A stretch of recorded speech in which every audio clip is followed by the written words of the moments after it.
So, importante guys na nasa tamang balanse lang lahat, no, ng bagay. You cannot appreciate light without darkness, and you cannot appreciate darkness without light. Okay? Yun yung palagi nyong tatandaan. Yung mga blessings sa buhay natin, hindi natin yan ma-appreciate hanggang hindi tayo nakakaranas ng mga pagsubok. Okay? So, and yeah, and likewise, no? And also, maging makatao tayo.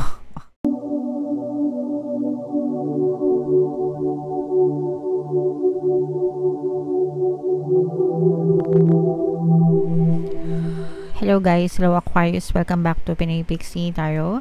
Ang pamagat ng ating episode for tonight is Oracle of the Month para ngayong December guys, para sa Aquarius, Sun, Moon, Rising Sign, and Venus. Mayroon tayong tatlong set ng decks dito guys. Ito yung para sa spiritual messages, life messages, and then ito naman yung para sa love life nyo. Combination ng positive and negative energy, mga kapixie. General reading lang, pwede mag-resonate, pwedeng hindi.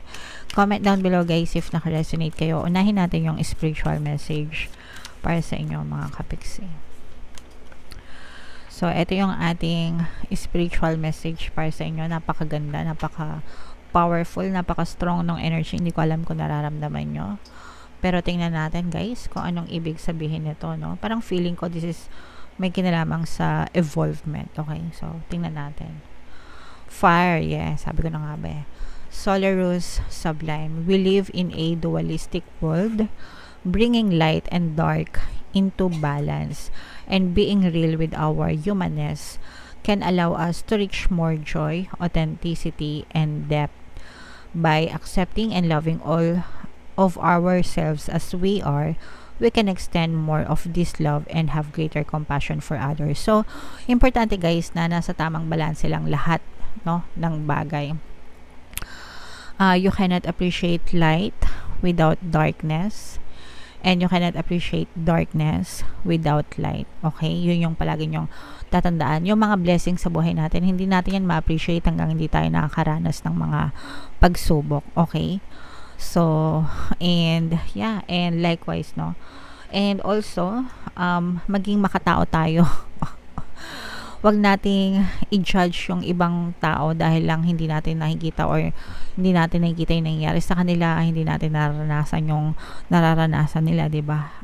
Avoid being judgmental towards others kasi sa panahon ngayon, no, especially sa panahon ng internet, social media, parang ang dali-dali maging judgmental ng ibang tao. Makita lang na yung post na ganito, yung picture na ganito, ganyan.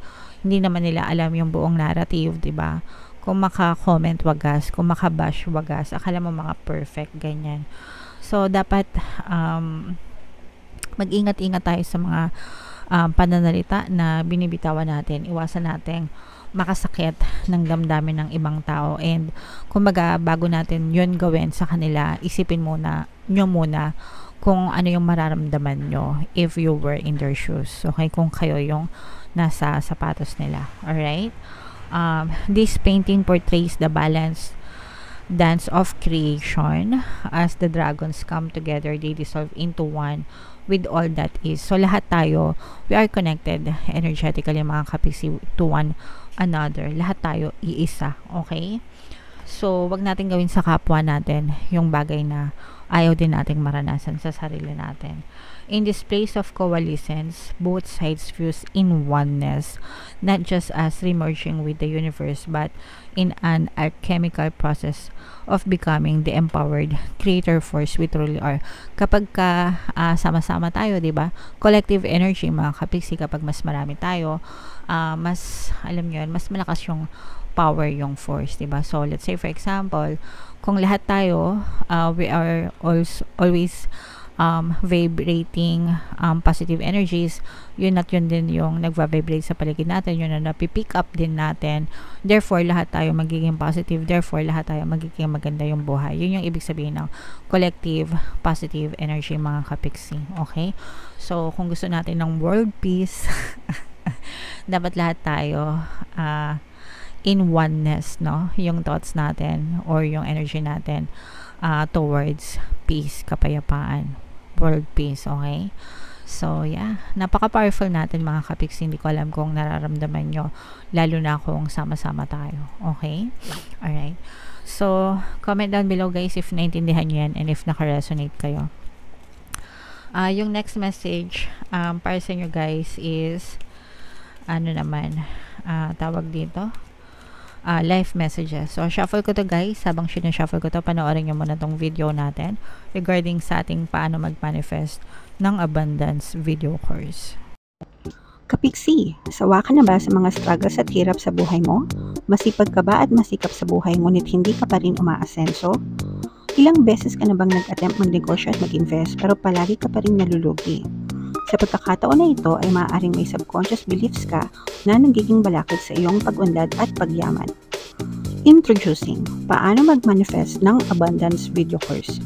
Dito ay matututunan mong ma-overcome ang mga balakid mo para tuluyan ka ng umunlad, umasenso, sumagana, maging matagumpay, successful at maswerte sa iyong kabuhayan, pera, trabaho, negosyo, salapi at kaperahan ng bonggang-bongga. Dali, mag-send na ng email sa pinoypixie@gmail.com at simulan na ang iyong pagyaman ngayon. Alright, so gusto mo bang yumaman, Kapiksi? Kung gusto mong yumaman, umunlad at umasenso ng bonggang-bongga, mag-avail ka na ng course guys kasi sobrang ganda talaga niyan. And good news no, dahil malapit nang magpasko, extended yung sale natin until November 30, magbibigyan ako ng 10% discount sa lahat na mag-avail ng course, kaya mag-avail na kayo guys. So ito yung first is life messages sa inyo. Teaching and learning, mga Kapiksi. Okay? Keep an open mind and learn new ideas, then teach those ideas to others. So, dapat open-minded tayo guys, lahat ng natututunan natin, no? Kumaga, open tayo na sa mga opportunities na matuto pa. Okay? There's no limit, no? There's no end to learning. Walang katapusan yan. As long as willing ka na matuto ng mga bagong bagay, even sa experience mo lang, matututo at matututo ka. And then yung mga natutunan mo naman, mga Kapiksi, special kung beneficial, i-share mo din sa ibang tao, 'di ba? Para matuto din yung ibang tao. Magamit din nila yung kaalaman na yon, lalo na kung para sa ikabubuti ng buhay nila. So let's say for example, nanay ka, tatay ka, yung mga magagandang aral na natutunan mo, i-share mo sa mga anak mo, 'di ba? Para hindi sila magkamali, para matuto din sila, para magabayan sila. So, ganun lang. Or you can also share them to other people para, again, maging gabay din ng ibang tao. Okay? And, compassion, mga Kapiksi, ito yung, sabi nga dito, di ba? Ito, no? We extend more of this love and have greater compassion for others kapag ka kumbaga pagiging soft-hearted, mga Kapiksi, yun yung ibig sabihin ng compassion. Soft-hearted, maunawain, mabait, ganyan. Walang tinatapakan na ibang tao, palaging kinoconsider yung feelings, yung nararamdaman ng ibang tao bago sila magsalita, bago sila kumilos, etc., etc., etc. Okay? Soften your heart with respect to this situation and all the people involved, including yourself. So, especially guys, kung meron kayong mga pinagdadaanan sa buhay, di ba? Kung involved kayo sa ibang tao, ganyan. Kung meron kayong mga sitwasyon na sometimes pinagdadaanan natin mga sitwasyon, tapos natitrigger tayo ng galit. Lalo na kung negative yung situation, tapos toxic yung tao, no, na involve. So, learn to deal with it with a very compassionate heart, mga Kapiksi. If you deal with it gracefully, magiging maayos din ang lahat. Okay? So, yeah. Yan yung life messages para sa inyo, guys. Comment down below if naintindihan nyo and if naka-resonate kayo dyan. And then, yung last message natin for you guys is love life naman. So, habang sinashuffle ko to guys, naka-flash sa screen nyo yung ating email coaching, Manifest Your Desires Using the Law of Attraction. If meron kayo mga specific na gusto nyong i-manifest, pwedeng love and relationship, pwedeng money or career, pwede kayo magpabook ng email coaching session with me. Mag-send lang kayo ng email sa pinoypixie@gmail.com. So, ito yung love life messages para sa inyo. Una, kung wala siyang time sa'yo, hindi kanya priority. Pero, hindi ibig sabihin na hindi kanya mahal. Ibig sabihin lang, hindi ikaw yung priority niya. Okay? Kasi merong iba sa atin na kapag, let's say for example, nag-chat sa jowa, nag-text ganyan, tapos hindi nag-reply. Tapos, re-replyan nyo agad. Sasabihin nyo agad, hindi mo na talaga ako mahal. Hindi lang nag-reply, hindi na agad mahal. Hindi ba pwedeng busy lang mga kapiksi, okay? Pag busy sila mga kapiksi, ibig sabihin there are other priorities on their list. Pwedeng trabaho nila, pwedeng mga kaibigan nila, ganyan. So, and baka din kasi nasanay sila, they're very comfortable na sa inyo, no? Kaya parang hindi na nila kayo masyadong pinaprioritize. So, if feeling nyo hindi kayo priority, you can talk to your person. 'Di ba? Kausapin nyo na parang, oy, hindi mo na ako masyadong pinaprioritize.